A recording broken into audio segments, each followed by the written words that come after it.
अस्सलामुअलैकुम। आज़ाद न्यूज़ के साथ मैं महानूर इफ्तिखार। बेनज़ीर की जाली फाहिश तस्वीर की तशहीर से लेकर जमाइमा पर झूठे इल्ज़ामात, रेहाम की झूठी किताब, आयशा गुलालई, नैब चेयरमैन जज अरशद मलिक समेत जजों की गैर इखलाकी वीडियो बनवाकर अपनी मर्जी के फैसले करवाने और फैसला मर्जी का ना आने पर सुप्रीम कोर्ट पर हमला करवाने और मीडिया को खरीद फरोख्त, अदालतों में जाली कागजात जमा करवाने तक अपने पालतू जजों से झूठ पर मबनी हल्फनामे बनवाने, झूठी रिपोर्ट बनवाकर मुल्क से फरार होने से लेकर जजों की ऑडियो या वीडियो ना मिले तो 2 नंबर तरीकों से जाली ऑडियो बनवाने तक ये गलीज ख़ानदान बहुत लंबा सफ़र तय करके आया है। ये ब्लैकमेलर जो हैं, बदमाश पेशा ख़ानदान हर इदारे को गंदा कर चुका है ताकि इनका माल हराम महफूज रहे। ये वो लोग हैं जो रिश्वत का पैसा भी अपनी जेब से नहीं बल्कि सरकारी ख़जाने से देता है। अफसोस की बात यह है कि कुछ बेअक्ल लोग आज भी इन्हें मसीहा समझते हैं, जबकि ये वो ख़ानदान है जो बेटियों तक को अपने मकरू धंधे में मुलविस करते हैं। इनको और इनके जाहिल सपोर्टर को शर्म आनी चाहिए। जिस तरह ये ओवरसीज़ पाकिस्तानियों को डायरेक्ट टारगेट कर रहे हैं कि इनको वोट का हक न दिया जाए। ओवरसीज़ पाकिस्तानी मुआशरत में कितना किरदार है, इस पर बात करने के लिए हमारे साथ मुआशी तजज़ियाकार मुज़म्मिल असलम साहब मौजूद हैं। जी मुज़म्मिल साहब, आपका बहुत शुक्रिया। मुज़म्मिल साहब, ओवरसीज़ पाकिस्तानी बड़ा हुकूमत को सपोर्ट कर रहे हैं, इनका फ़ॉरेन रेमिटेंस बढ़ता जा रहा है, बड़ी अच्छी मिसाल कायम की है ओवरसीज़ ने, लेकिन ये ओपोजिशन ओवरसीज़ पाकिस्तानियों की आखिर खिलाफ क्यों है? देखें, बात यह है ना कि उन पे कभी होमवर्क नहीं किया ओवरसीज़ पाकिस्तानी। आपको याद होगा कि जब चौधरी सरवर साहब PMLN में थे तो उन्होंने इन प्रोटेस्ट छोड़ा था कि ओवरसीज़ पाकिस्तानी यहाँ पे जब कोई ज़मीन ख़रीदती है उस पर कब्ज़ा हो जाता है। उन्होंने ख़ुद कोशिश की कि उन बेचारों का कब्ज़ा छूट जाए, तो हुकूमत ने कान तक नहीं धरे थे। तो ये वो असासा है। मैं आपके जो है सामीन के लिए कुछ फिगर रख देता हूँ सामने। पिछले साल 29 अरब डॉलर उन्होंने जो है तरसीलात भेजी हैं पाकिस्तान में, और इसके अलावा जो स्टेट बैंक ने प्रोडक्ट निकाला है रोशन डिजिटल, उसमें 1 साल के अंदर 2.25 अरब डॉलर अलग से भेजे इन्होंने। तो आप इससे अंदाज़ा लगाएं कि 31 अरब डॉलर। और सामने जब हम IMF से प्रोग्राम लेते हैं तो हमें IMF जो है 6 अरब डॉलर 39 मंथ्स में जो है कर्जा देता है, यानी कि कतरा कतरा करके, और उन्होंने एक झटके में आपको 1 साल में 31 अरब डॉलर भेजे। वो उसके अगेंस्ट में मांगते क्या हैं? वो कहते हैं मैं, क्योंकि खुद जो है जैसे आप YouTube पे वीडियोस करते हैं, मैं मईशत पे करता हूँ, आपके लेवल पे तो मेरी फॉलोइंग नहीं है, लेकिन मेरी जो फॉलोइंग है उसका 25-30% हिस्सा जो है पूरी दुनिया में जो पाकिस्तानी फैले हुए हैं, वो वहाँ से पैगाम देते हैं कि इस मुल्क में जो महंगाई का जो आप लोग शोर मचा रहे हो, आओ हमारे मुल्क में देखो 1 साल में कीमतें कहाँ से कहाँ निकली हैं। वो वहाँ से पैगाम देते हैं कि भाई ये जो मुल्क में आपको जो है ये 60% लोगों को जो है वो जो बेस लाइन जो जिसे कहते हैं बिजली 300 यूनिट वाली, 60% आबादी को जो है समझ लें कि तकरीबन मुफ्त में बिजली देते हैं आप लोग। तो ये अगर लोगों को वोट का मौका मिल गया तो वो तो जो है फिर वो पढ़ी लिखी और इन्फॉर्म बात करेंगे। ये उल्टे सीधे इसको इज्जत दो उसको इज्जत दो और जेलों की कहानियों पे वोट नहीं देंगे, वो देंगे इन्फॉर्म्ड लिटरेट बात पे वोट देंगे। दिस इज़ द फेयर जिसकी वजह से जो है हमारे मुल्क की सियासी पार्टियां, मेजॉरिटी सियासी पार्टियां इस चीज़ से डर रही हैं कि वो कम्प्लीटली आउट हो जाएंगी। और वो जो एक फैमिली डायनेस्टी चल रही है ना कि एक जाता है तो फिर बच्चा, फिर उसके आगे बच्चा, वो गद्दी नशीनी ख़त्म हो जाएगी।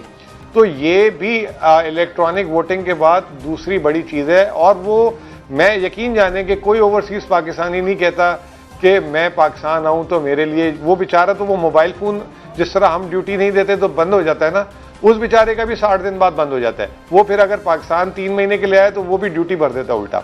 यहाँ तक उससे आप अगर वो गाड़ी बाहर से लाता है तो वो जो एक पाकिस्तानी की गाड़ी की ड्यूटी है वो उतनी गाड़ी की ड्यूटी भर के लाता है। उसको आपने कहीं कोई ना टैक्स एडवांटेज दिया हुआ है ना उसको कोई सहूलत दी हुई है। उसके बावजूद अगर आप मेरे से लिखें बात कि अगर आज ओवरसीज़ पाकिस्तानी पाकिस्तान पे पैसा देना भेज देना तो सूडान भी हमसे अच्छी हालत में रहेगा, जिम्बाब्वे भी हमसे अच्छी हालत में रहेगा।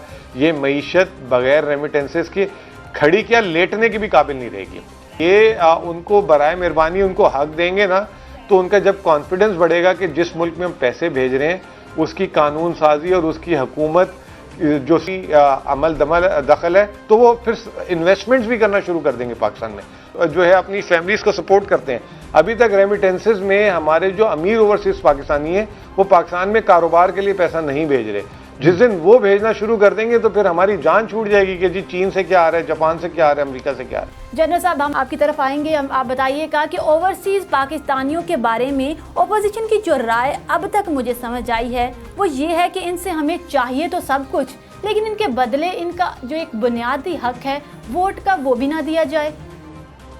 कि वो आपको पैसा भेजते हैं या जो कुछ भी, मेरा अपना तजर्बा है कि जो मुल्क से बाहर रहते हैं उनको मुल्क के अंदर रहने वालों से ज्यादा फिक्र होती है अपने मुल्क की। तो उनके टेलीफोन आने शुरू हो जाते हैं, वो आपसे पूछना शुरू कर देते हैं, परेशान है हम, ये क्या हो रहा है। उनकी परेशानी हमसे कहीं ज्यादा हो जाती है क्योंकि हम तो मुल्क में बैठे हैं, तो बात चीजें देख लेते हैं, बात जगह से पता लग जाता है, इंफॉर्मेशन मिल जाती है। वो बेचारे अंधेरे में होते हैं। तो जिनके दिल में दर्द है, दुख है, जो पीछे अपने खानदानों को छोड़ के गए हुए हैं, वो आपसे सिर्फ इतना मांगते हैं कि आप उनको ओन कर लें, आप उनको समझ लें कि वो आपका हिस्सा है, वो आपके मुल्क के वासी हैं, वो बाहर चले गए हैं, लेकिन उनका एहसान बेशक ना माने, लेकिन उनको अपने मुल्क का कम से कम हिस्सा मान लें, ताकि उनको भी ये एहसास हो कि पाकिस्तान उनका है बावजूद बाहर आ जाने के बाद। उस एहसास को आपने कंफर्म करने के लिए, उनको उस एहसास को मजबूत करने के लिए, उसकी यकीन दहानी करने के लिए आप उसको वोट का हक दे रहे हैं। नहीं ना, वो मखसूस नशिस्तें हैं, वो कोई माइनॉरिटी हैं, ये तो नहीं है। वो शहरी हैं इस मुल्क के और इस मुल्क के लिए सब कुछ करने को तैयार हैं, कर भी रहे हैं। का सबसे बड़ा दुख आपकी इकोनॉमी है जो बुरे हाल में है, उसमें तो उनकी कंट्रीब्यूशन बहुत है। वो चाहें तो वो पैसा लेके वहीं कहीं बाहर जायदादें खरीदते हैं, क्योंकि हमारे अक्सर जो लीडर्स हैं वो तो जाके बाहर ही खरीदते हैं जायदादें, तो वो भी खरीद लें बाहर, लेकिन वो पैसा आपको भेजते हैं, घर भी यहाँ बनाना चाहते हैं, उनके बेचारों के प्लॉट भी खाए जाते हैं यहाँ पे, उनके घर भी कब्जे हो जाते हैं, लेकिन उसके बावजूद वो अपनी सरजमीन को तरजीह देते हैं बाहर की सरजमीन से।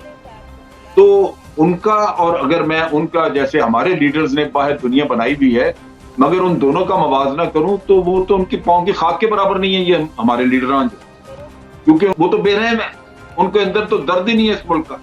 वो तो यहाँ से लूट मार कर कमाई लेके तो बाहर जाके बना रहे हैं, ये बेचारे भेज रहे हैं आप, और उन्हीं के ऊपर यही लोग थानेदार बन के बैठे हुए कहते हैं जनाब इनको वोट का हक नहीं देना। अच्छा, ब्रेक्स पर जाने से पहले आखिरी सवाल मुजम्मिल साहब, हमें आप बताइएगा कि कप्तान हुकूमत में ये जो रेमिटेंस इतनी बढ़ क्यों गई है, ये ट्रेंड आया तो आया कहाँ से? देखें, बात यह है कि ये जब मुस्लिम लीग नून का आखिरी साल था तो 18 अरब डॉलर रेमिटेंसेस थी, और जो पीटीआई का तीसरा साल है 29 अरब डॉलर रेमिटेंसेस हुई हैं। और जब मुस्लिम लीग नून ने आखिरी अपने 3 सालों में जो है 17 अरब डॉलर से 18 सिर्फ 1 अरब डॉलर जो है बढ़ाया था, और इन्होंने जो है 3 सालों में जो है 11 अरब डॉलर से हजम बढ़ा दिया। इस साल 32 अरब डॉलर पे इंशाल्लाह जा रहे हैं। देखिए, बाहर ओवरसीज़ पाकिस्तानी ना वो बेवकूफ़ नहीं है। वो यहाँ पैसे एक फैमिली को सपोर्ट करने के लिए भेजता है, एक वो कोशिश करता है कि यार अपने लिए एक घर ले लूँ, कल को मैं वहाँ से बूढ़ा हुआ तो अपने ख़ानदान रिश्तेदारों में आ जाऊँ। तो उसको एक लीडरशिप पे कॉन्फिडेंस भी उसका जो है ना आना ज़रूरी है।